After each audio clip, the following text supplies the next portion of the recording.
Good morning student. आज अपन राज्य विधानमंडल के ऊपर चर्चा करेंगे। भारत में देखिए द्विसदनीय व्यवस्थापिका को अपनाया गया है। व्यवस्थापिका सरकार के जो अंग होते हैं तीन, व्यवस्थापिका, कार्यपालिका और न्यायपालिका। तो व्यवस्थापिका का गठन राज्य स्तर पर भारत में राज्यों में किस प्रकार से किया गया है उसके ऊपर अपन चर्चा करेंगे। तो जैसा कि अपन ने देखा था कि केंद्रीय स्तर पर संसद की जो स्थापना की गई है, संसद का जो गठन किया गया है, उसमें लोकसभा, राज्यसभा और राष्ट्रपति को उसका अंग बनाया गया है। उसी तरीके से अपन यदि राज्य स्तर पर देखें तो भारत संविधान के द्वारा, संविधान के जो छठा भाग है उस छठे भाग में अनुच्छेद 168 से लेकर 212 तक अपन देखते हैं कि राज्य विधानमंडल का गठन है, कार्यकाल है, क्या क्या उसके विशेषाधिकार होंगे, कार्य और शक्तियाँ, किस प्रकार उनका निर्वाचन होगा, इन सब की व्यवस्था की गई है अनुच्छेद 168 से लेकर 212 तक। तो सबसे पहले अपन देखते हैं कि अनुच्छेद 168 में इसका उल्लेख किया गया है कि भारत के प्रत्येक राज्य में एक विधानमंडल की व्यवस्था की गई है और इस राज्य विधानमंडल में राज्यपाल होगा और साथ ही एक या दो सदन सम्मिलित है। यानी कुछ राज्यों में दो सदन भी हो सकते हैं, विधानसभा और विधान परिषद, और कुछ राज्यों में सिर्फ विधानसभा भी हो सकती है। विधानमंडल का जो निम्न सदन है उसको लोकसभा की तरह ही राज्यसभा के विधानसभा के नाम से बुलाया जाता है या विधानसभा कहते हैं, और जो उच्च सदन है उसको विधान परिषद कहा जाता है।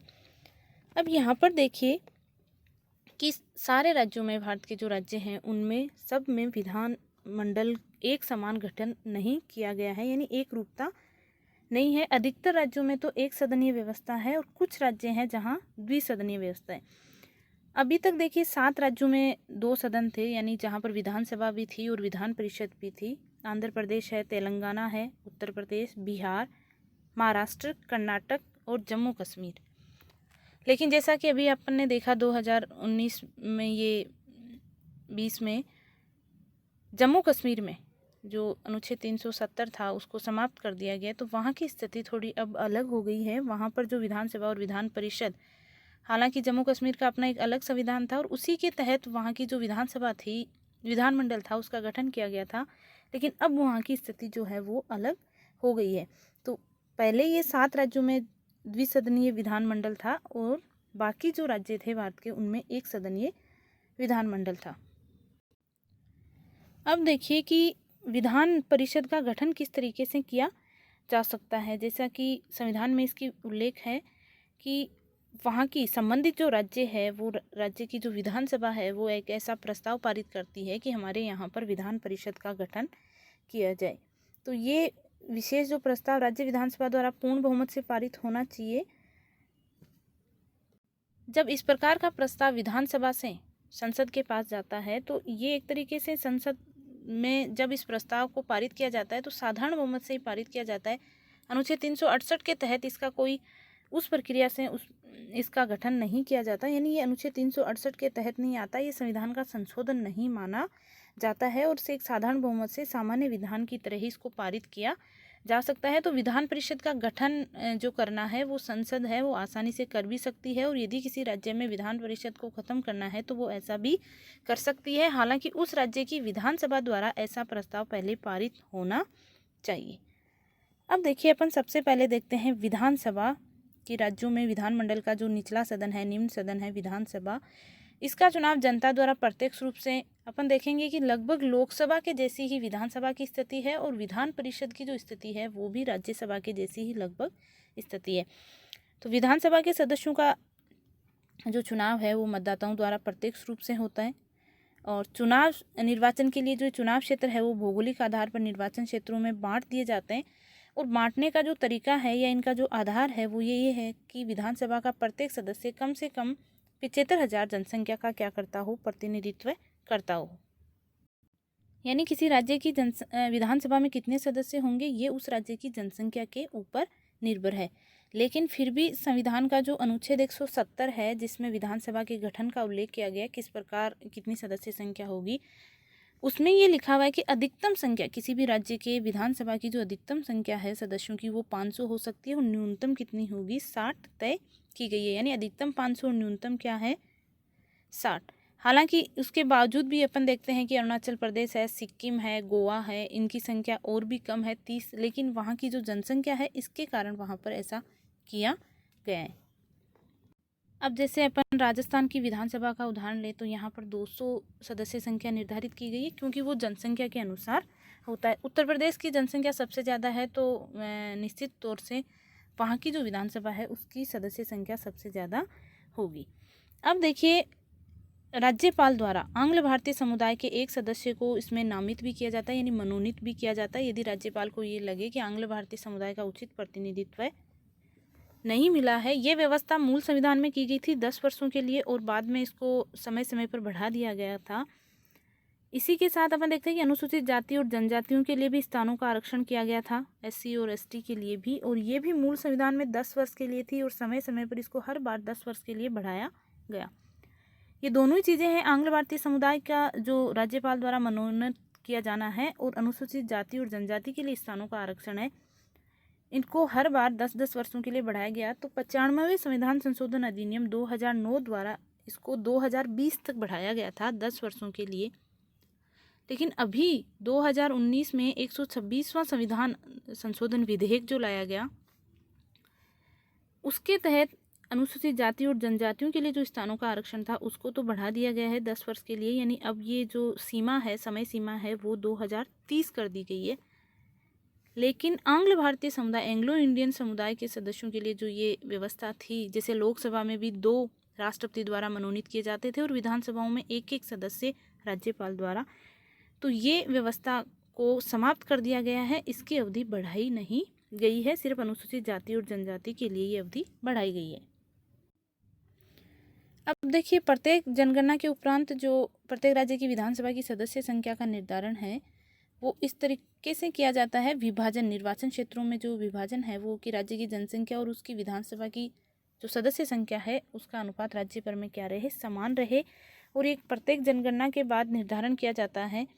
हालांकि लास्ट बार ये 2003 में 2001 की जनगणना के अनुसार किया गया था, और वो अभी 2026 तक वही रहने वाला है। उस समय यही व्यवस्था की गई थी, 2026 तक यही बना रहेगा। केंद्रीय ये निर्धारण जो है निर्वाचन क्षेत्रों का विभाजन का कार्य केंद्र सरकार द्वारा नियुक्त एक परिसीमन आयोग जो है वो करता है इस प्रकार का निर्धारण। उसके बाद अपन देखते हैं इनकी योग्यताएं कि विधानसभा के सदस्यों के लिए क्या योग्यताएं निर्धारित की गई है। साधारण सी योग्यताएं हैं जो अपन लोकसभा के लिए भी पढ़ते हैं कि वो भारत का नागरिक हो, उसकी आयु जो है वो कम से कम कितनी होनी चाहिए, 25 वर्ष होनी चाहिए, वह सास की सेवा में नहीं हो, इसके साथ वह दिवालिया पागल नहीं हो, किसी विदेशी राज्य के प्रति उसकी कोई निष्ठा नहीं हो, या फिर वे सभी योग्यताएं होनी चाहिए जो संसद ने कानून द्वारा निर्धारित की हो। अब देखिए, जनप्रतिनिधित्व अधिनियम 1951 था, उसके तहत भी कुछ योग्यताएं जैसे निर्धारित की गई थी कि विधानसभा सदस्य बनने वाला व्यक्ति जो है वो संबंधित राज्य के निर्वाचन क्षेत्र में मतदाता होना चाहिए। साथ ही जैसे अनुसूचित जाति और जनजाति का सदस्य है तो वह यदि उस सीट के लिए चुनाव लड़ता है तो वो उस जनजाति का सदस्य होना ही चाहिए। इसके अलावा कौन सा व्यक्ति है जो विधानसभा का सदस्य नहीं बन सकता, तो जैसे चुनाव में किसी प्रकार के भ्रष्ट आचरण या चुनावी अपराध का दोषी यदि कोई व्यक्ति पाया गया है तो वो नहीं बन सकता है, या फिर वह किसी प्रकार से विकृत हो गया है या न्यायालय ने उसको दिवालिया घोषित कर दिया है तो वह व्यक्ति भी, उसकी सदस्यता भी हटाई जा सकती है। वह केंद्र या राज्य सरकार के तहत किसी लाभ के पद पर यदि कोई व्यक्ति है तो वह भी नहीं चुना जा सकता या वह भी नहीं बन सकता। अब अपन देखते हैं कार्यकाल कितना है। विधानसभा का कार्यकाल जो अवधि है वो 5 वर्ष है। इससे पहले भी विधानसभा को विघटित किया जा सकता है, उसके कार्यकाल को बढ़ाया भी जा सकता है। और संविधान में ये प्रावधान है कि संकटकालीन स्थिति में, जैसा कि अपन आपातकालीन शक्तियाँ पढ़ते हैं, तो उसमें केंद्रीय संसद विधि द्वारा विधानसभा की अवधि को एक बार में 1 वर्ष के लिए बढ़ा सकती है। 5 साल की अवधि से पूर्व भी विधानसभा का विघटन किया जा सकता है, और ऐसा विघटन मुख्यमंत्री के परामर्श से राज्यपाल द्वारा किया जाता है। और उस समय किया जाता है कि जब विधानसभा में सरकार बनाने की स्थिति में कोई भी दल नहीं होता है, तो विधानसभा को भंग करके नए चुनाव भी करवाए जा सकते हैं। उसके बाद अपन विधानसभा की गणपूर्ति देखते हैं तो कुल संख्या का जो है 1/10 भाग है कि 1/10 भाग है, परंतु उसके साथ ये भी लिखा हुआ है कि 10 से कम नहीं होनी चाहिए।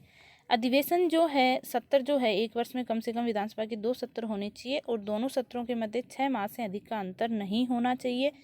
लेकिन उसके बावजूद विशिष्ट परिस्थितियों में विधानसभा का जो विशेष सत्र भी बुलाया जा सकता है, ऐसी व्यवस्था भी की गई है संविधान का जो अनुच्छेद 176 है उसके तहत कि विधानसभा का विशेष सत्र भी बुलाया जा सकता है। इसके बाद अपन विधान परिषद का गठन देखते हैं। तो विधानसभा के सदस्यों के विपरीत अपन यहाँ देखेंगे कि विधान परिषद के जो सदस्य हैं वो अप्रत्यक्ष रूप से निर्वाचित होते हैं और उसका अलग अलग तरीके से अपन देखेंगे कि डिवाइड किया गया है, विभाजन किया गया है कि किस प्रकार से सदस्यों का निर्वाचन होता है। सबसे पहले अपन देखते हैं कि सदस्य संख्या, तो कम से कम राज्य विधान परिषद की जो सदस्य संख्या है वो कम से कम क्या होनी चाहिए, 40 होनी चाहिए। और साथ ही ये भी है कि अधिक से अधिक उस राज्य की जो विधानसभा है उसकी कुल सदस्य संख्या के 1/3 सदस्य होने चाहिए, यानी कम से कम 40 हो और अधिक से अधिक वहाँ की जो विधानसभा की सदस्य संख्या है उसके 1/3 से ज़्यादा नहीं होनी चाहिए। अब देखिए अपन देखते हैं कि विधान परिषद के जो 1/3 सदस्य हैं उनका जो निर्वाचन है वो राज्य की जो स्थानीय संस्थाएं हैं जैसे नगर पालिका, जिला बोर्ड, इनके द्वारा किया जाता है 1/3 सदस्यों का निर्वाचन। उसके बाद अपन देखते हैं 1/12 सदस्य जो हैं, कुल सदस्यों के 1/12 सदस्य विश्वविद्यालयों से कम 3 वर्ष पुराने जो स्नातक या उसके समान योग्यता रखने वाले राज्य के जो निवासी हैं उनके द्वारा चुने जाते हैं। उसके बाद अपन देखते हैं 1/12 सदस्यों का निर्वाचन 3 वर्ष से ऐसे शिक्षक, 3 वर्ष पुराने ऐसे शिक्षक जो वहाँ की शैक्षणिक संस्थाओं में जैसे माध्यमिक शिक्षा संस्थाओं या इससे उच्च स्तर की शिक्षा संस्थाएं होती है उनमें वो क्या करवा रहे हैं, अध्यापन करवा रहे होते हैं, तो उनके द्वारा इस तरीके का ये 1/12 सदस्यों का निर्वाचन किया जाता है। उसके बाद देखिए 1/3 सदस्यों का चुनाव विधानसभा के सदस्यों द्वारा किया जाता है। उस राज्य की जो विधानसभा के सदस्य हैं वो विधान परिषद के लिए 1/3 सदस्यों को चुनते हैं और बाकी जो शेष 1/6 सदस्य हैं वो राज्यपाल द्वारा मनोनीत किए जाते हैं। राज्यपाल द्वारा जो 1/6 सदस्य हैं उनका जो चुनाव है किस तरीके से किया जाता है या मनोनयन किस आधार पर किया जाता है, तो साहित्य, ज्ञान, कला, सहकारिता और समाज सेवा में ये 5 एक तरीके से क्षेत्र है। साहित्य हो गया, ज्ञान है, कला है, विज्ञान है और समाज सेवा, इनमें और सहकारिता आंदोलन, विज्ञान और विज्ञान एक ही बात हो गई। साहित्य है, कला, सहकारिता और समाज सेवा में और विज्ञान में उनका विशेष योगदान होना चाहिए। तो इस प्रकार 5/6 सदस्यों का अप्रत्यक्ष रूप से चुनाव होता है। 1/6 सदस्य है वो राज्यपाल द्वारा नामित किए जाते हैं। ये जो सदस्य हैं 5/6 सदस्यों का जो अप्रत्यक्ष तरीके से ये आनुपातिक प्रतिनिधित्व प्रणाली की जो एकल संक्रमणीय मत प्रणाली है उसके द्वारा किया जाता है। अब अपन यदि योग्यता देखें तो लगभग वही योग्यता है जो विधानसभा के सदस्यों के लिए है, लेकिन यहाँ पर जो विधानसभा के सदस्यों के लिए 25 वर्ष थी वो विधान परिषद के सदस्यों के लिए 30 वर्ष रखी गई है। विधान परिषद जो एक तरीके से स्थायी सदन होता है और इसके सदस्यों का चुनाव 6 वर्ष की अवधि के लिए, जैसा कि अपन देखते हैं कि राज्यसभा के लिए होता है, और 1/3 सदस्य प्रत्येक 2 वर्ष बाद वो अवकाश पे चले जाते हैं या अवकाश ग्रहण कर लेते हैं और उसी तरीके से उनकी जगह दूसरे सदस्यों को चुन लिया जाता है। तो विधान परिषद एक स्थायी सदन है और कभी भी इसे विघटित नहीं किया जाता। और विधान परिषद का कार्य संचालन करने के लिए एक सभापति और एक उप सभापति परिषद के जो सदस्य हैं वो अपने में से ही निर्वाचित करते हैं। गणपूर्ति जो है वो ही 1/10 है और ये संख्या 10 से कम नहीं होनी चाहिए। और संविधान के अनुसार राज्य लोकसभा विधानसभा की तरह ही 2 बैठकें होना आवश्यक है और इन दोनों बैठकों के बीच में वही 6 माह से अधिक का अंतर नहीं होना चाहिए।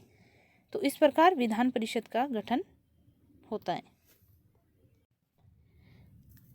अपन विधानसभा के अध्यक्ष के ऊपर थोड़ी चर्चा करते हैं। विधानसभा के सदस्य अपने सदस्यों के बीच से अध्यक्ष का निर्वाचन करते हैं और सामान्यतः अपन देखते हैं कि विधानसभा के कार्यकाल तक अध्यक्ष का पद भी होता है, लेकिन वह पद है पहले भी रिक्त हो सकता है यदि उसकी विधानसभा की जो सदस्यता है वो समाप्त हो जाए या फिर वो स्वयं उपाध्यक्ष को लिखित रूप से अपना त्यागपत्र सौंप दें या फिर विधानसभा के जो सदस्य हैं वो अपने बहुमत से ऐसा संकल्प पारित करके उसको हटाने का उसको हटा दें।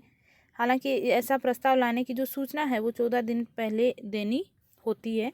तो इस प्रकार विधानसभा के अध्यक्ष को पद से हटाया जा सकता है। अब देखिए कार्य यदि अपन देखें तो विधानसभा की जो भी कार्यवाही होती है उसका संचालन विधानसभा के अध्यक्ष द्वारा किया जाता है। कब बैठक होगी, कब स्थगित की जाएगी, कार्यवाही के संचालन के क्या नियम होंगे, और यदि कोरम नहीं है, गणपूर्ति नहीं है, तो विधानसभा की जो बैठक है उसको स्थगित भी किया जा सकता है, निलंबित भी किया जा सकता है। ये सारे निर्णय है वो अध्यक्ष द्वारा लिए जाते हैं। और मतदान जब कभी भी विधानसभा में होता है तो हालांकि विधानसभा अध्यक्ष द्वारा मत नहीं दिया जाता, लेकिन फिर भी बराबर मत आने की स्थिति में उसके द्वारा निर्णायक मत दिया जा सकता है। कोई विधेयक वित्त विधेयक है या नहीं, धन विधेयक है या नहीं, इसका निर्णय भी विधानसभा अध्यक्ष द्वारा ही किया जाता है। यदि कोई सदस्य